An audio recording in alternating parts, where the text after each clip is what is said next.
Assalamualaikum warahmatullahi wabarakatuh. Halo sahabat Bawaslu, berjumpa lagi dalam program Ngabuburit Pengawasan Bawaslu Kota Semarang. Sahabat Bawaslu, pemutakhiran data pemilih memiliki peran yang sangat penting dan merupakan tahapan yang krusial dalam pelaksanaan pemilu. Tahapan ini menjadi sangat penting untuk dikawal karena terdapat salah satu unsur yang berkaitan langsung dengan kesuksesan penyelenggaraan pemilu, yaitu unsur pemilih, sehingga dalam proses pemutakhiran data pemilih harus dilaksanakan dengan baik dan benar, sehingga tahapan ini bisa berjalan dengan efektif, efisien, dan meminimalisir adanya potensi pelanggaran. Nah, pada kesempatan kali ini, kami akan membahas dan membedah buku yang sudah diterbitkan oleh Bawaslu Provinsi Jawa Tengah dengan judul Jalan Panjang, Dinamika Pengawasan Penyusunan Data Pemilih pada Pemilu 2024 di Jawa Tengah. Nah, saat ini saya Dira Mayang sudah bersama dengan anggota Bawaslu Kota Semarang sekaligus Koordinator Divisi Pencegahan Partisipasi Masyarakat dan Humas Bawaslu Kota Semarang, Bapak Dwi Jaya Samudra Suryaman SE. Halo, selamat sore Pak Jaya. Selamat sore. Sehat Pak? Alhamdulillah sehat. Puasanya bagaimana Pak? Ya, Masih alhamdulillah. jalan? Alhamdulillah. Oke, sambil kita ngabuburit menunggu waktu berbuka puasa, kali ini kita akan membahas sedikit atau membedah buku dari Bawaslu Provinsi Jawa Tengah yang berjudul Jalan Panjang, Dinamika Pengawasan Penyusunan Data Pemilih pada Pemilu 2024 di Jawa Tengah. Nah Pak Jaya, boleh nggak dijelaskan sedikit Pak mengenai buku Jalan Panjang ini, membahas terkait dengan apa sih Pak? Oke. Buku Jalan Panjang ini itu adalah buku inisiatif dari Bawaslu Provinsi Jawa Tengah yang berisikan tulisan-tulisan dari 35 kabupaten kota se-Jawa Tengah yang isinya adalah tentang pemutakhiran data pemilih. Jadi pada pemilu tahun 2024 kemarin kami diminta untuk menuliskan kira-kira bagaimana dinamika dan juga proses penyusunan daftar pemilih di masing-masing kabupaten kota. Seperti itu, Mbak. Oke. Kemudian yang melatar belakangi lahirnya buku ini apa, Pak? Iya, yang melatar belakangi yang pertama ini adalah sebuah bentuk manifestasi ya. Artinya kerja-kerja pengawas itu sebaiknya dibukukan. Jadi ada catatan maupun rekam jejak sehingga masyarakat pun bisa membaca dan juga bisa bisa memahami bahwasanya memang tugas-tugas pengawas itu tidak hanya pada saat hari H, saat hari pencoblosan, tapi jauh-jauh hari sebelum hari pemungutan itu pengawas sudah bekerja, termasuk salah satunya adalah mengawal salah satu tahapan yang panjang. Ini adalah salah satu juga kenapa buku diberi judul Jalan Panjang, karena memang tahapannya sangat panjang. Ya, dan proses pemutakhiran data pemilih tadi juga sudah disampaikan merupakan salah satu hal yang vital karena itu merupakan salah satu elemen penting, yaitu pemilih di situ. Nah, pemilih itu juga harus harus sesuai ya. Artinya ada juga pemilih yang tidak memenuhi syarat itu tidak boleh masuk dalam daftar pemilih. Misalkan orang-orang yang sudah meninggal ataupun orang-orang yang belum berusia 17 tahun atau belum kawin. Jadi ada juga pemilih-pemilih ganda, jadi data itu terkadang ada semacam error di situ. Jadi ada pemilih ganda antara satu dengan yang lainnya itu sama, identik. Nah itu harus diverifikasi, termasuk elemen-elemen datanya itu kita juga harus sesuai, harus teliti. Dan pengawas di situ bekerja selama berbulan-bulan, karena memang tahapan kalau berbicara pemilu ya, untuk tahapan itu dimulai kurang lebih sekitar 18 bulan sebelum hari pemungutan. Sudah 18 bulan sebelumnya sudah dimulai. Ya, itu dimulainya tahapan pemilu. Nah, seiring berjalannya waktu juga ada banyak hal di situ, dan itulah yang dituliskan oleh kawan-kawan dari Koordinator Divisi Pencegahan Partisipasi Masyarakat dan Hubungan Masyarakat se-Jawa Tengah dari 35 kabupaten kota.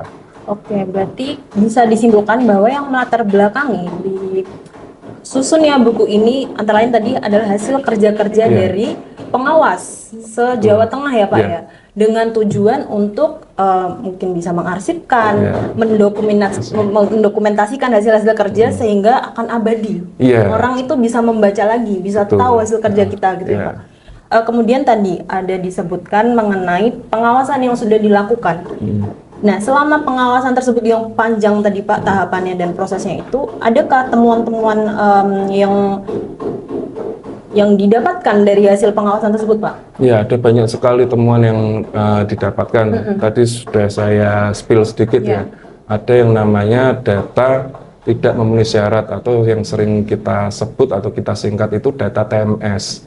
Nah, itu termasuk tadi data orang-orang yang sudah meninggal, data orang yang tidak mempunyai hak pilih.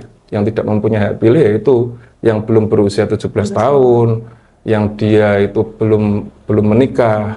Jadi meskipun dia dia belum berumur 17 tahun tapi dia sudah menikah, itu dia tetap berhak untuk memilih karena secara regulasi diatur seperti itu. Nah, untuk yang di luar itu termasuk tidak memenuhi syarat. Lalu ada pemilih yang dia pindah keluar artinya dari suatu wilayah, dia entah karena bekerja, entah karena studi, entah karena ya hanya pindah rumah. Nah itu mereka juga dikeluarkan dari daftar pemilih di TPS setempat. Nah itu harus dimutakhirkan. Itulah pentingnya. Dan juga ada yang data memenuhi syarat tapi belum masuk ke dalam daftar pemilih. Itu kebalikannya yang tadi. Termasuk yang belum saya sebut adalah misalkan masalah alih status TNI dan Polri. Ya, karena TNI dan Polri itu kan tidak mempunyai hak pilih. Betul. Itu. Jadi ketika sebuah masyarakat sipil dia bergabung dengan sebagai anggota Polri maupun TNI, maka dia tidak mempunyai hak pilih. Otomatis hak pilihnya sudah tidak ada. Iya, tidak ada. Tapi nanti ketika sudah menjadi purnawirawan ataupun sudah pensiun, dia kembali ke sipil, dia mempunyai hak kembali, mempunyai hak untuk memilih. Seperti itu. Lalu ada juga ditemukan data-data anomali. Data-data anomali itu yang kita duga itu berpotensi itu salah. Data-data yang salah. Misalkan ada warga ataupun pemilih itu yang usianya itu ratusan tahun. Itu juga ada ditemukan pada saat itu. Nah, termasuk data-data yang tidak lengkap elemennya itu juga kita awasi juga. Data itu harus lengkap, harus ada nama, NIK, alamat, usia, sehingga memang untuk memfilternya atau menyaringnya itu sangat mudah kayak gitu. Kemudian tadi disebutkan sudah beberapa ya Pak. Kembali lagi strategi pengawasannya. Kira-kira apa aja Pak yang sudah dilakukan Bawaslu Kota Semarang selama ini? Iya. Sejak awal. Oke, pada saat itu ada beberapa strategi pengawasan ya. Yang pertama itu strategi pengawasan melekat. Artinya kita mengawasi jajaran KPU pada saat itu melalui Pantarlih, Panitia Pemutakhiran Daftar Pemilih.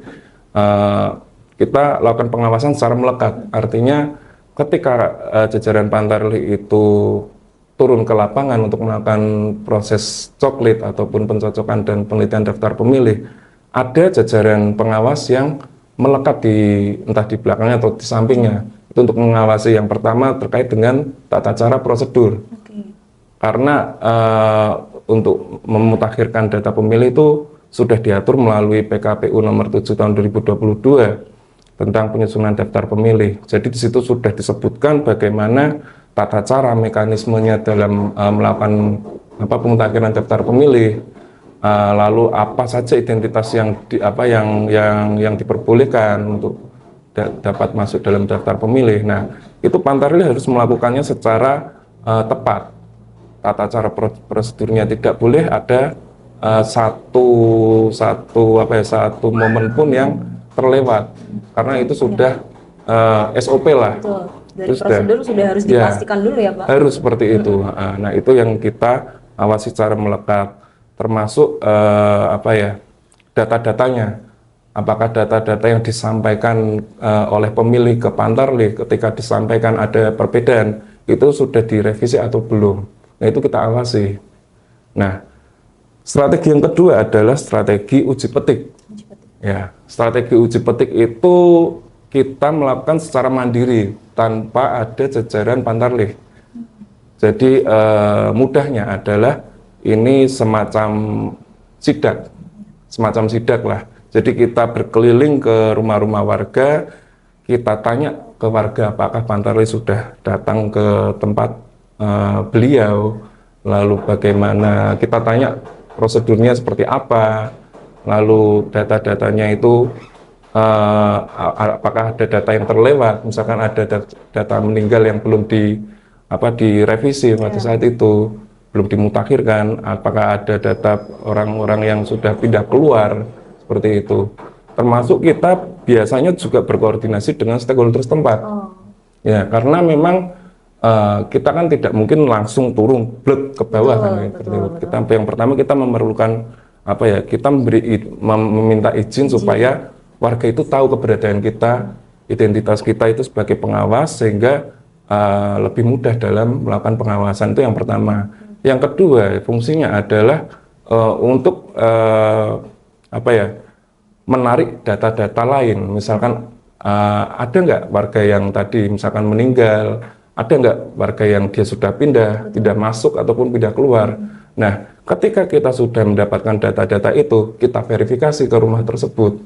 Jadi tidak hanya ke Pak RT, Pak RW terus selesai, enggak. Kita tetap harus turun cross-check, cross-check. Kita minta bukti dukungnya, seperti itu.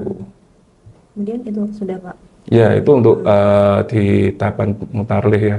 Untuk tahapan coklit sebenarnya ada banyak ya.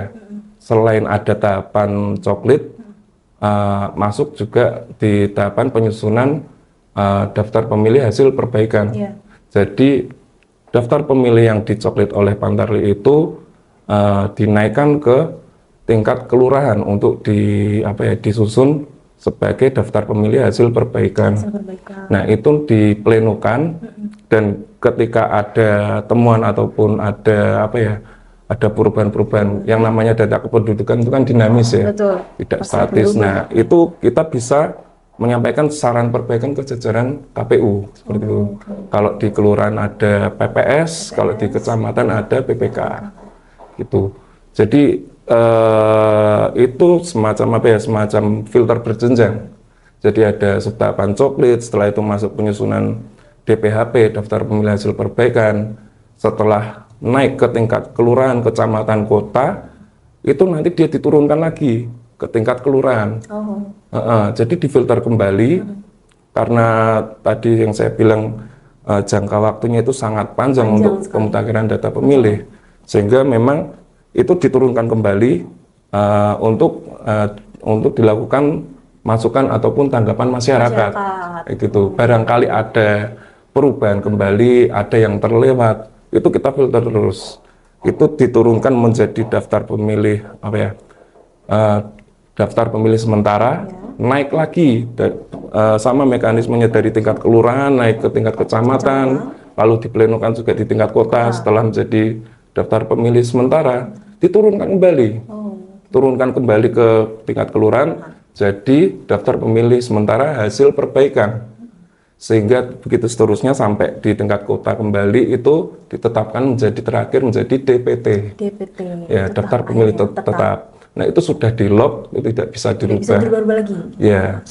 Tapi pasca itu kan juga masih ada jeda waktu. Ya, betul. Ada juga mekanisme daftar pemilih tambahan dan daftar pemilih khusus. Nah, itu tetap diakomodir.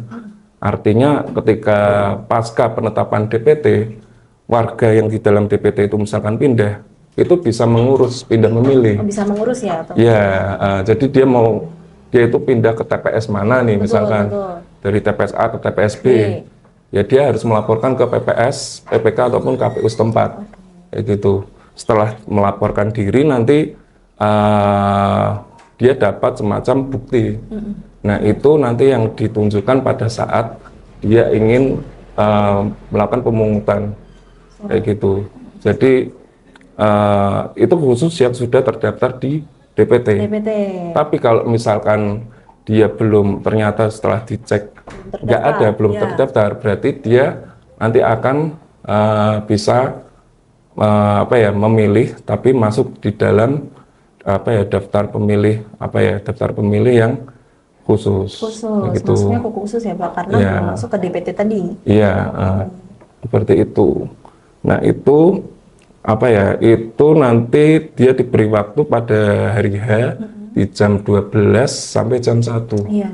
Kayak gitu. Untuk bisa menyalurkan hak Hak pilihnya pilihnya, iya. di jam 12 ke atas. Iya. gitu ya. Karena masuk dalam milik khusus. Iya. Oke.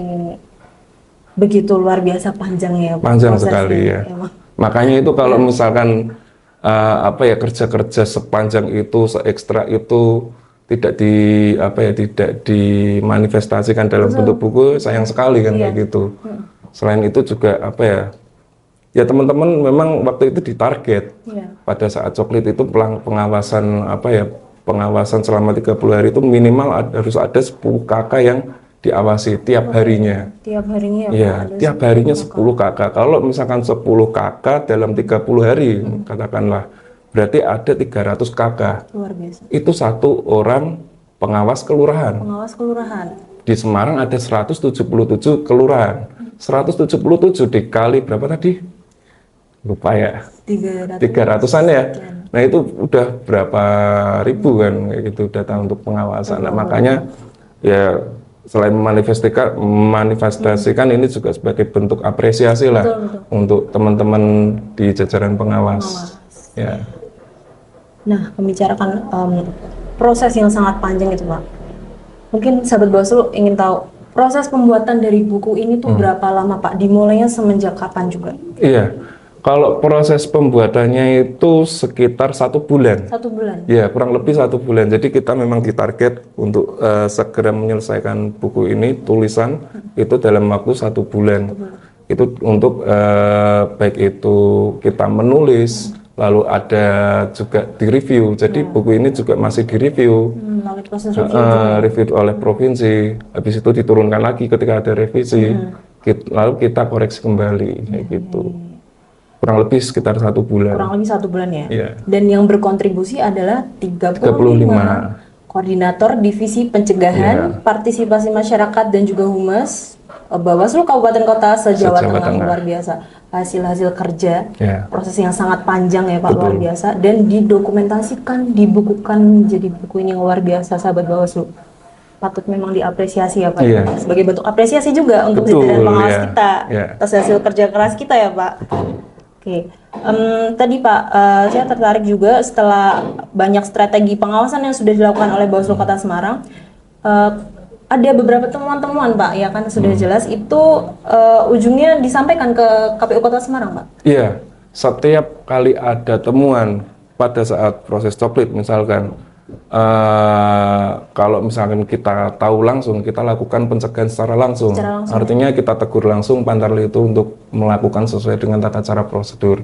Tapi kalau ketika kita melakukan pengawasan uji petik, artinya kan tidak ada tidak ada jajaran KPU di situ, sehingga kita himpun data-data hasil temuan kita himpun dan kita tuangkan dalam sebuah saran perbaikan.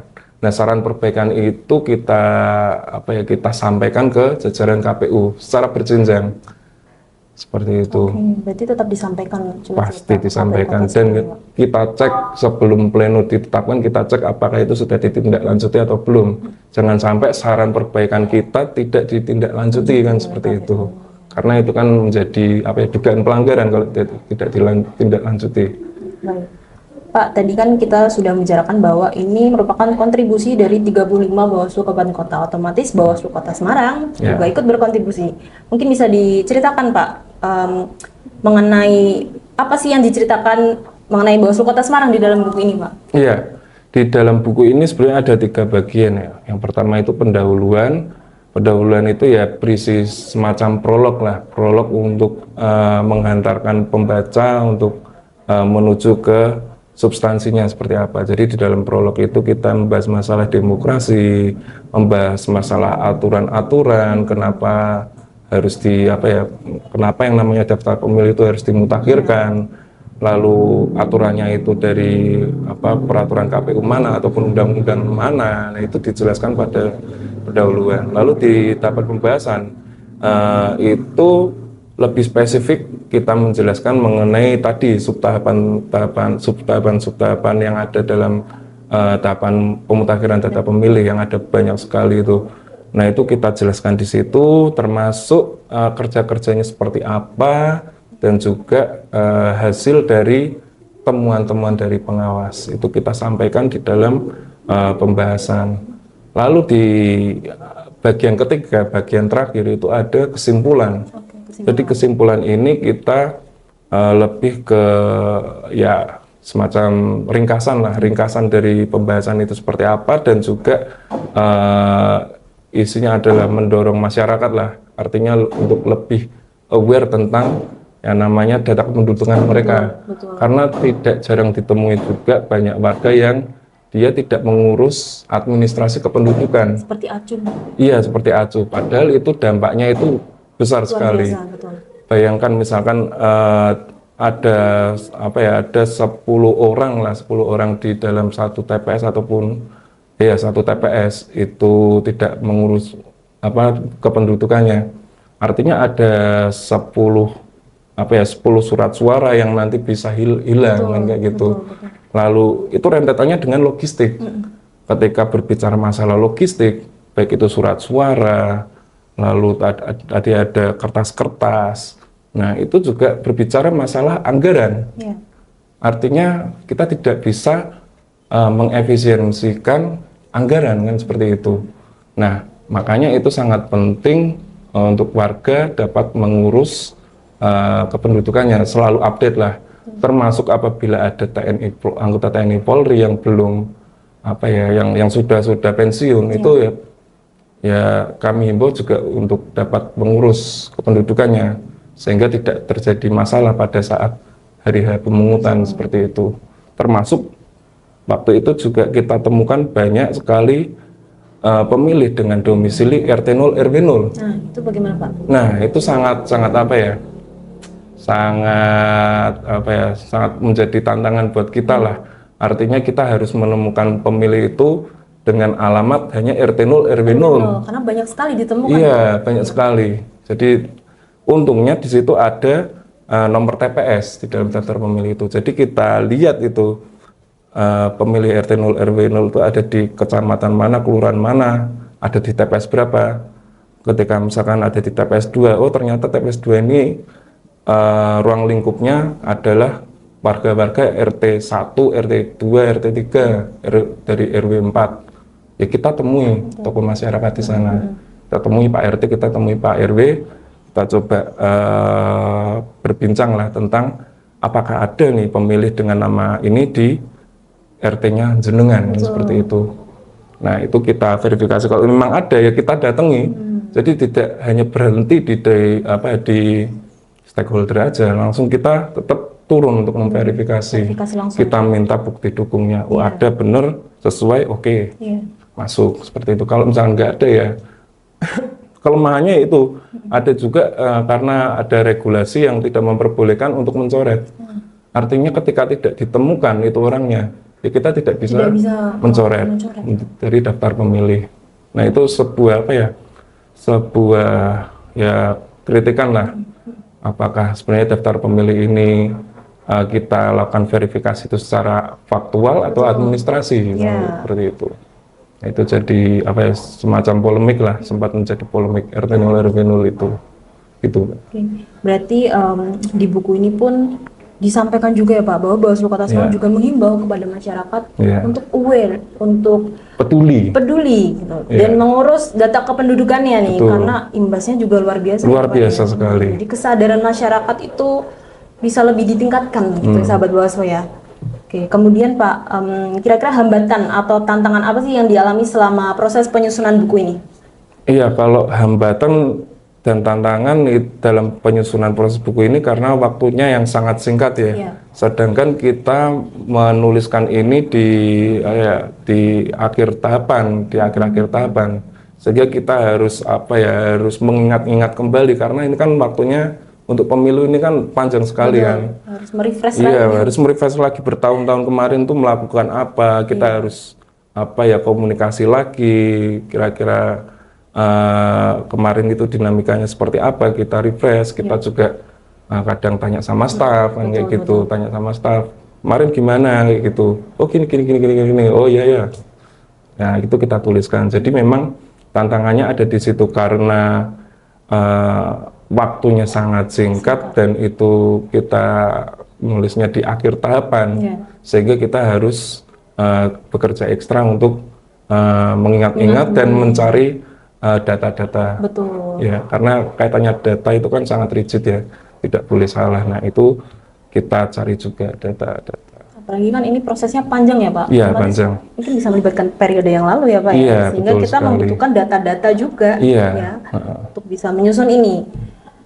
Oke Pak Jaya, mungkin pertanyaan terakhir ya Pak. Ya. Harapan apa dengan disusunnya buku Jalan Panjang ini Pak? Harapannya ke depan apa Pak?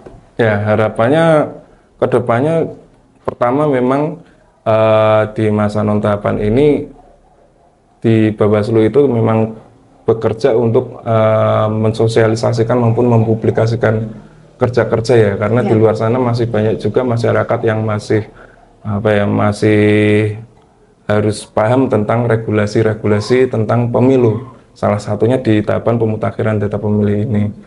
Yang kedua, harapannya juga tadi masyarakat itu lebih peduli tentang administrasi kependudukannya, karena itu dampaknya itu terhadap pemilu itu juga mempunyai dampak yang sangat besar, termasuk dalam hal anggaran maupun logistik. Selain itu juga rentan disalahgunakan karena kita tidak tahu tuh, misalkan RT0 RW0 itu siapa orangnya, kadang kita tidak tahu, bahkan warga setempat situ juga tidak mengenal. Nah itu sangat rentan untuk disalahgunakan seperti itu. Jadi lebih peduli tentang administrasi kependudukannya, dan juga harapannya ini menjadi semangat untuk jajaran pengawas ke depan untuk melakukan pengawasan-pengawasan yang lebih inovatif lah, lebih inovatif dan lebih berkualitas seperti itu. Tentu saja ini tidak lain tidak bukan juga demi untuk meningkatkan kualitas demokrasi, karena memang salah satu unsurnya adalah di pemilih itu sendiri, dan pemilih itu ada di dalam daftar pemilih. Seperti itu.